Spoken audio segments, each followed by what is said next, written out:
you can see this. Looks like there'll be important oil this year. Hello everyone. Today we're going to be talking about one of my favorite, yet kind of ridiculous movies. Today we're going to be talking about Iron Eagle. Now Iron Eagle is the story of a son's love for his father. A love so strong that he would be willing to go to extreme measures to bring him home safely after his plane is shot down near the Mediterranean Sea. Ladies and gentlemen, this is Iron Eagle. Where's the music? The music, the intro.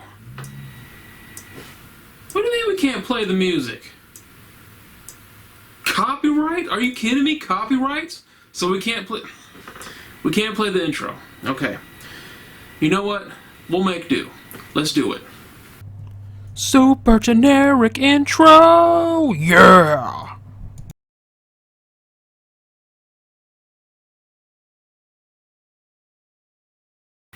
Alright, ladies and gentlemen, Iron Eagle centers around our main character, Doug Masters. His, I guess you would call him a mentor, Charles Chappie Sinclair, played by Louis Gossett Jr.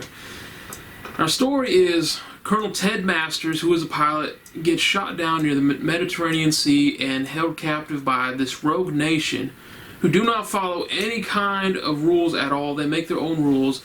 And they've decided that Ted Masters is a spy, and they sentence him to be hanged, however you say that, in 3 days.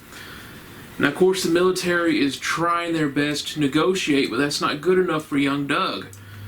Doug decides to take matters into his own hands and rescue his father, but to do that, he needs to somehow gather intelligence of this rogue nation. Gather intelligence of where they're keeping his father. He needs to know every weapon and anti-military personnel thing they have. He needs 2 F-16s fully loaded. This is the 80s, no problem. So that's kind of where this movie kind of gets ridiculous. The way they go about this. First of all, I just want to say this is pure 80s goodness. If you love 80s movies, this is definitely for you. But the first thing we notice about this movie, Doug, who is living on the Air Force Base, he pretty much gets to go wherever he wants. If it's restricted, authorized personnel only, it doesn't matter. Doug Masters can walk right into there with no problem. Hey, Doug, hey, it's Colonel Masters' kid. Come on in, man. You're not allowed in here, but you're Doug Masters. Let's go. And that's one of the first things you notice. You're like, man, rules don't apply to Doug. He has military personnel sneaking him into a flight simulator, sneaking him into top secret, confidential sections of the base. You have places that civilians are not supposed to go, where it's only high-level security. Hey, Doug, I can only sneak you in for a few minutes. Throughout this movie, you notice that the security on this Air Force base has got to be the worst security in the history of Air Force bases, and the personnel working there are the most incompetent people in the world. I mean, when Doug and his group of friends are gathering their intel, it's all a bunch of teenagers, all a bunch of kids, and they're sitting there fooling all these military personnel into leaving the room or giving them access to confidential information, and it's absolutely insane. We have one guy whose father works in intelligence. He goes, "Oh, Dad, I'll bring those to your secretary." So he gets these confidential files, brings them to the secretary because his dad apparently has no problem with giving his kid confidential files. So as he's giving it to the secretary, he screws up her computer without her noticing, even though he's right in front of her. And he goes, "Oh, why don't you go take a break? I'll call someone to fix it. It'll take about an hour." "Oh, thank you, you're so sweet." And she leaves the room. She leaves this kid in the room with all this confidential information, all the personnel computers, like it's nothing. And of course he hacks in, he prints out all the confidential information he needs. We have these 2 girls who, their dad works in this area where he's got maps of different bases, basically satellite photos of everything that you need clearance to get into, and they go in there and tell him they want a map of the world to fool him. Well, you can't go in there, you don't have clearance. So one of the girls has a cup of orange or grape soda, throws it at her father, gets it all over his shirt. "I didn't mean to." Yeah, because you did such a good job of making it look like an accident. So as he leaves to wash his shirt, I'll tell them you have clearance to go back here. You're giving them clearance to top secret information. They're not even military personnel. Like, these people that work at this base are incompetent as hell. I mean, the things that happen for these kids to get this information is so off the wall, it's almost infuriating. It's ridiculous. And Doug, like I said, Doug Masters can go wherever he wants.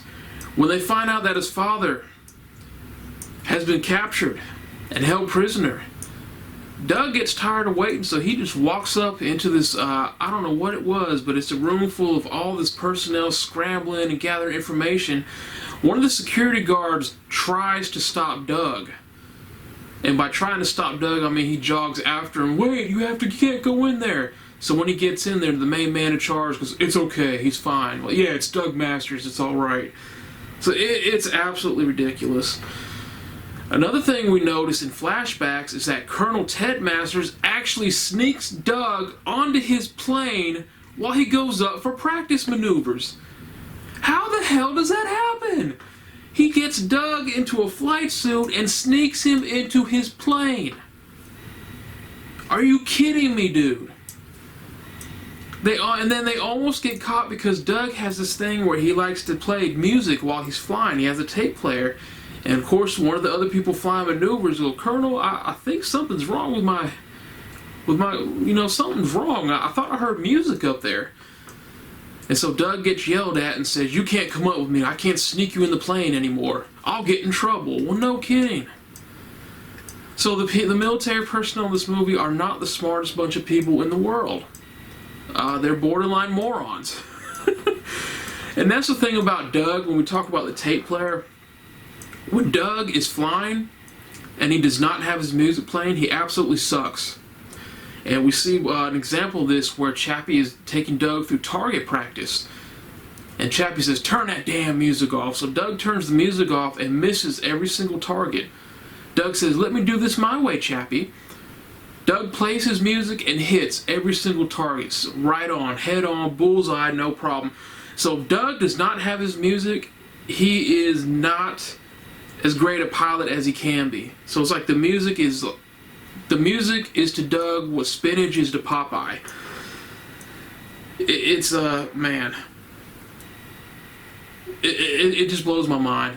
But it does make for some cool scenes. Near the end of the movie, we see Doug absolutely destroying the enemy base and the runway while Queen is playing. We have the Spencer Davis music group playing.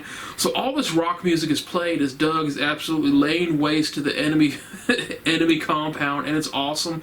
And that's the other thing about this movie. This soundtrack is pure 80s goodness, man. You have Queen, Spencer Davis group. You have We're Not Gonna Take It. It's just awesome, man.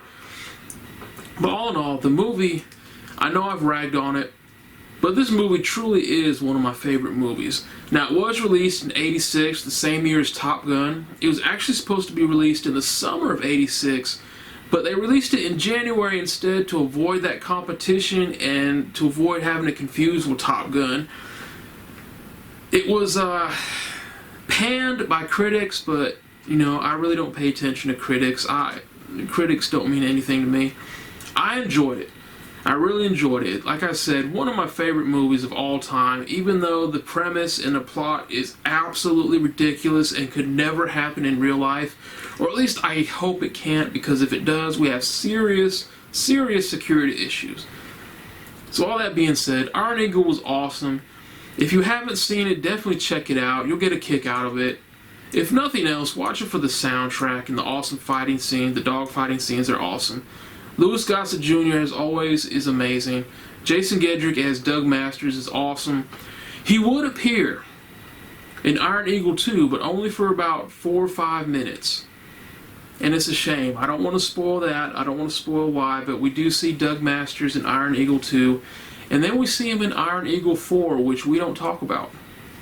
No, we don't discuss Iron Eagle 4.